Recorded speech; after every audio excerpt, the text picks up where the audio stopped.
Yes, I have one more question. So the last time I was here, the last time you were here, I think in April, I was fortunate enough to sit in this seat.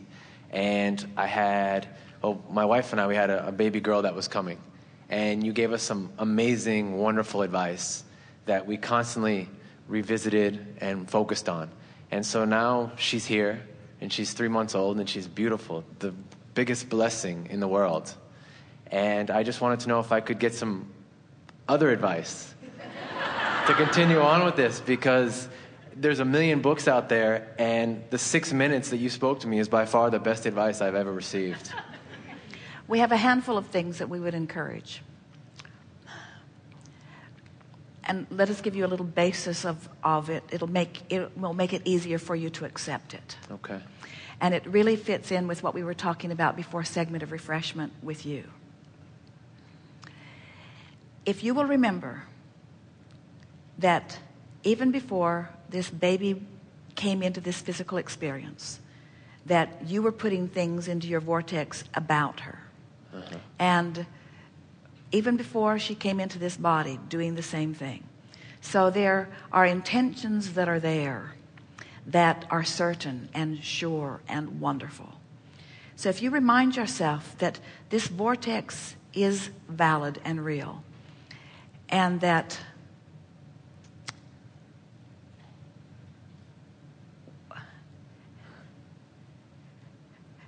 she's smarter than you.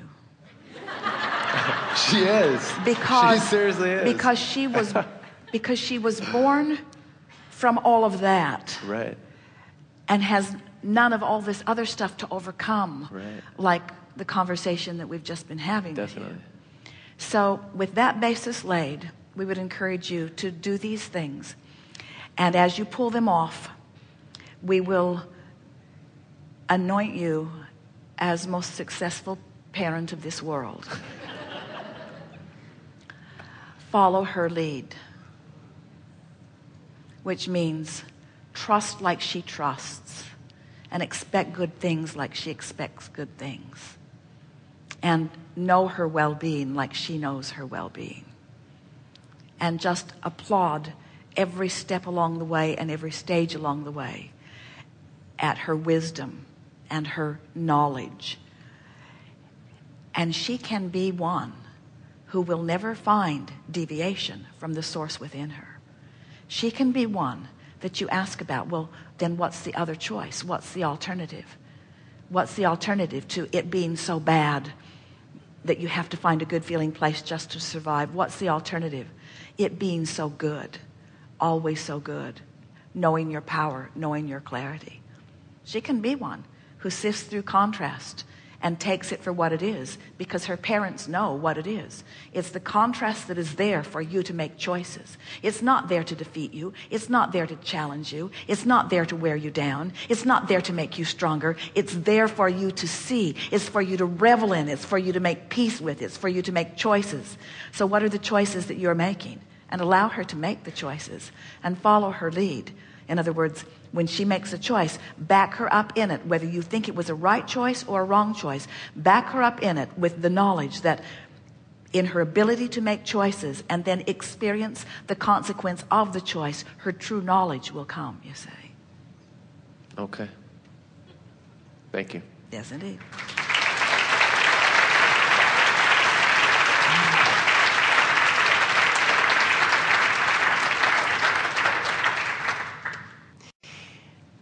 I just wanted to mention a couple of beautiful things that have happened.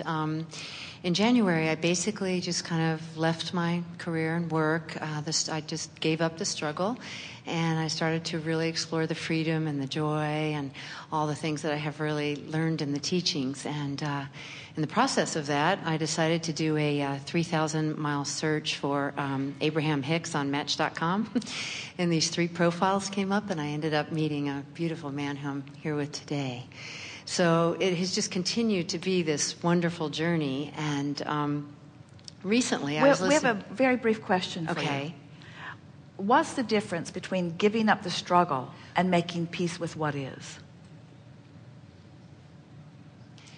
I guess that probably is the same thing. if you make it the same thing, we want it to be the same thing. Because making peace with what is does give up the struggle. But sometimes when people say, I'm giving up the struggle, they attempt to walk away from unwanted things. And in that trying to walk away from unwanted things, they're acknowledging the existence of the unwanted things. So they haven't given up the struggle. And so it just sort of follows them around. I think it had followed, even though I'm embarrassed to say I learned about LOA in 1986, I think the struggle has been following me with that same... We just wanted to point that out. Yeah, thank you. Yeah, I mean, actually, my body sort of just said, I can't struggle anymore, and that kind of, got the rest of me going there.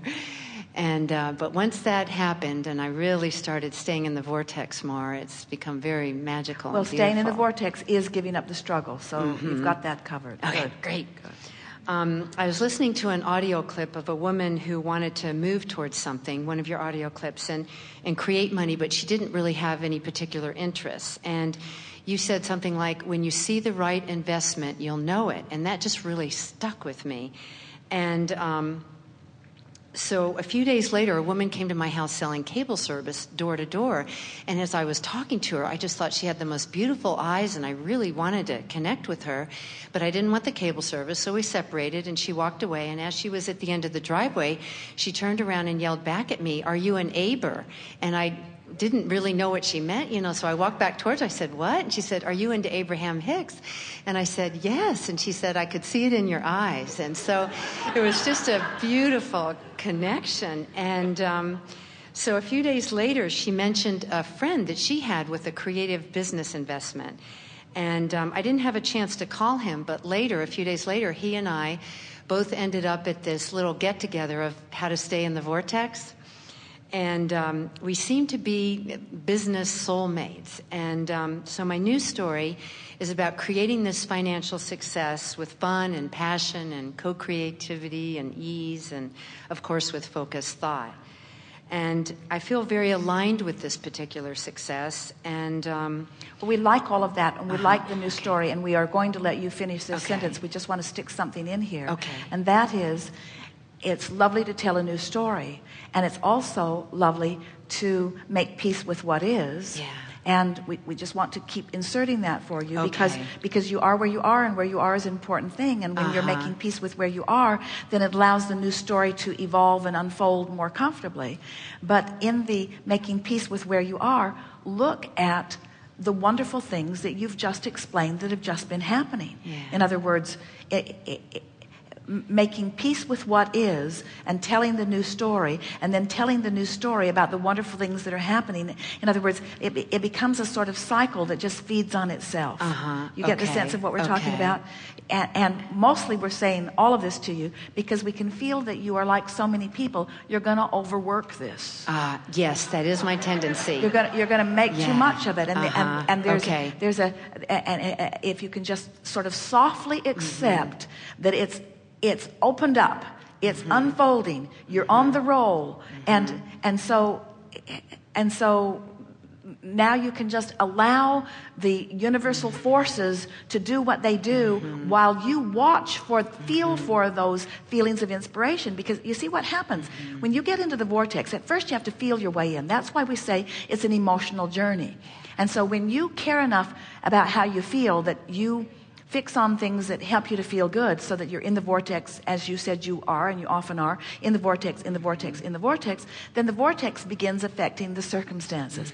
And when that begins to happen, your translation of the vortex becomes more. At first, you just felt it. But now you begin having thoughts. Now you begin having rendezvous. By the time cable people are meeting you in the driveway, you've got a really powerful thing going on. And the rendezvous of the business partner, when you say, he feels like my business soulmate, what you're saying, that soulmate is mating with your soul. In other words, it's your alignment with your inner being that you're feeling that this person may very well be a catalyst to, and may very well be a vibrational match to, but it's your harmony with you that you're describing here. And we just want you to feel that, because once you get there, it's like get into the vortex no matter what, then the vortex affects the manifestation. Get into the vortex no matter what, and then the vortex affects the manifestation. But pretty soon, the manifestation affects being in the vortex, and the vortex affects the manifestation, and then the manifestation affects the vortex. Pretty soon, you get a cycle going here if you don't overwork it. You can kill it with effort. You can kill it with overthinking it. You can't kill the vortex. Yeah. We mean you can slow down the momentum. Yeah. This has definitely been the tendency of my life, yes, to overwork. So thank you. So we interrupted you. You were on a good roll there. Yeah. So, and I mean, this is a little bit of the old story, but it was very revealing to me about how I've used financial scarcity and debt to limit my innate desire to expand and become. And those are good words. So think about how perfect those words are. Yeah. I focused on what I didn't want, which set up resistance to what I did want. Now you used the words that people use all the time, but put it in law of attraction terms, put it in vortex terms. I simply can't focus upon the opposite of what I want without negatively affecting my relationship with my vortex, which is necessary to get everything that I want. And I think there has been a fear, something disconcerting or unfamiliar about being that free to completely have anything. Well, it's because you don't have enough faith in the vortex yet. You're not yet trusting. You're not trusting the process. You've been banking on the effort things that you can control. And this is the conversation that we had just a little bit ago. When you can accomplish a great deal through effort. And that effort does become familiar. So you do begin to allow the good things to come to you, because if I do this, this will happen. And if I do this, this will happen. But I don't really want to do this. And if I stop doing this, then what will happen? Yeah, there's like almost a little emptiness that comes in there. But it's because you're, and almost everybody else, still counting on the manifestation or counting on your effort in order to make you trust the process. But in time, what effort did you do to rendezvous with someone who asks you if you are an Aber? I was just in the vortex that day. Did you? How did that happen? How did she find you? Do you think that she researched and only goes to those? Do you think that she asks everybody that question? She didn't even have a car. She just came out of nowhere. Do you think that she asks everyone that question, or do you think that was a vortexual rendezvous? Absolutely. And so once those things start happening, then you start being all right with the unfamiliar, because and this is the thing. We are glad that you introduced that word, because fear of the unknown, fear of the unfamiliar. But when you have trust or faith in the vortex, which means you know the law's not unfamiliar. It's so consistent, it stinks. It's not unfamiliar. It's not unfamiliar. Your emotions aren't unfamiliar. You know what thoughts make you feel bad and what thoughts cause you to feel good. That's not unfamiliar.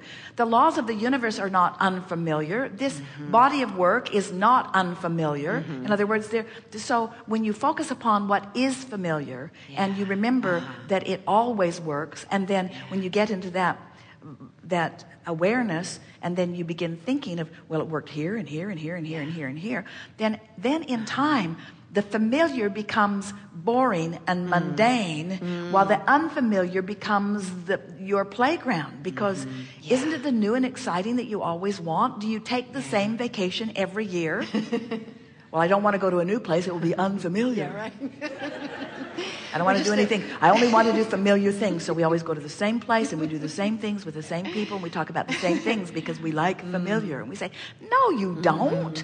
You don't like familiar. You want unfamiliar. You want new. You want expansion. You want growth. You want freedom. You're not looking for familiar. Fear of the unfamiliar, fear of the unknown. What a nutty.